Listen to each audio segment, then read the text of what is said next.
Errol Spence, Mikey Garcia. Really good fight in a way.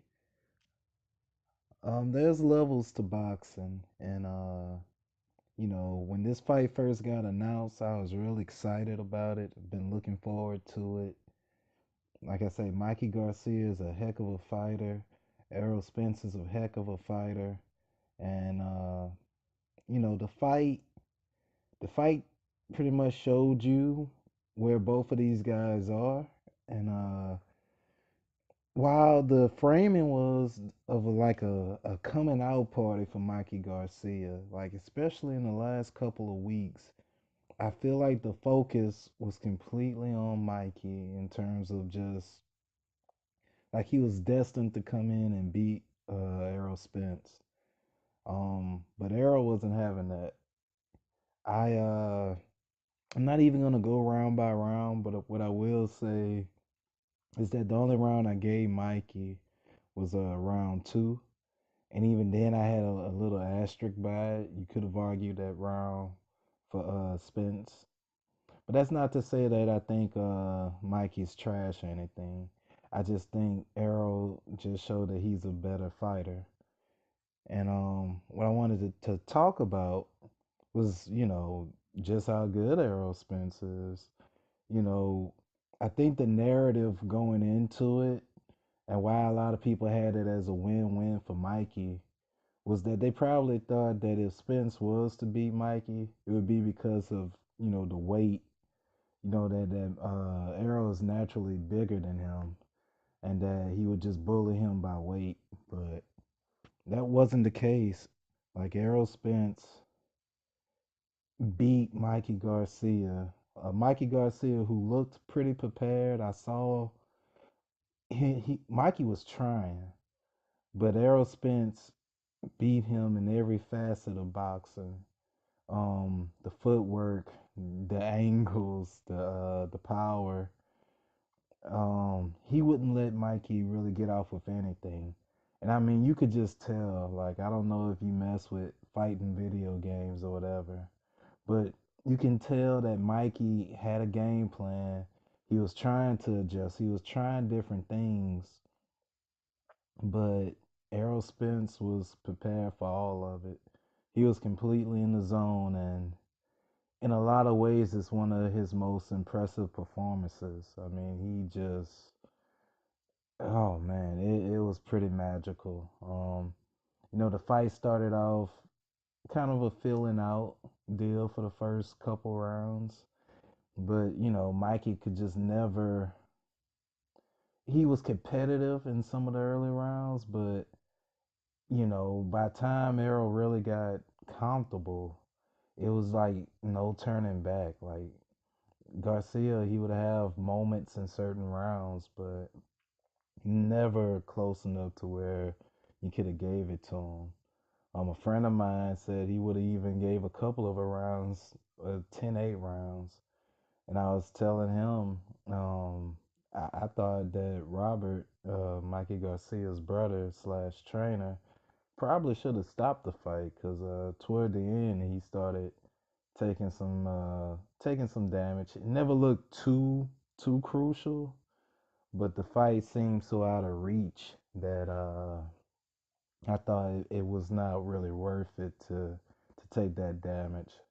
But that Mexican Pride deal and everybody really coming out to see him. I think most of the crowd was like a Hispanic or Latino crowd, and I know Mikey tried to live up to their expectations, but Errol Spence, man, like this, man, that was a star making performance, and I mean, man, it ends up being a blessing that people tried to boost up Mikey Garcia so much because after seeing that, it's like I think Errol Spence is undeniable. There's always been talks of him being arguably the number one pound for pound fighter. Well, after that performance, I might have to. Matter of fact, I am gonna go ahead and say it. In my opinion, I think I believe he's the number one. If not number one, then number two. It's either him or Terrence Crawford, which is a fight that needs to happen. But might not happen soon because Errol Spence pulled a scorpion and told Manny to get over here. He tried to make that fight happen immediately. And it's possible. You never know with Manny. I don't think Manny's scared of anybody. I don't know if he's doing a legacy deal or a money deal. So that fight may happen. If Spence fights, I mean, from what all Spencer showed, it looks like he's pretty much unbeatable. To be honest, he has power and he has true boxing skill, great understanding. And if he's on, it's very hard for me to see someone beating him. Um, big respect though to Mikey Garcia and his family. Um, he took a big challenge and going up two weight classes. That's not easy to do. I know people see the things that Floyd Mayweather has done, and you kind of take for granted some things that legendary fighters have done, like moving through all the weight classes, getting all these titles. That's not easy. Like people know how to fight. Like they're not just rolling over for you. I think for Mikey Garcia, he just needs to go back down to the lower weight classes.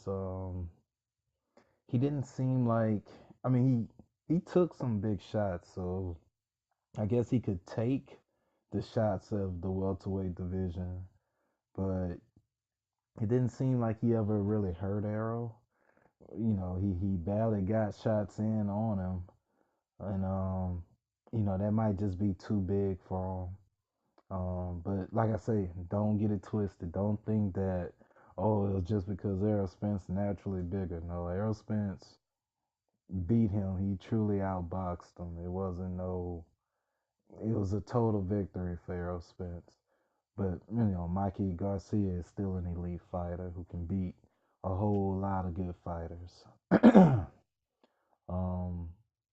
Anyways, that was all I wanted to talk about. I really enjoyed the fight. It was just the first few rounds. It was just so much big energy in terms of you could tell these was two highly skilled people trying to figure each other out.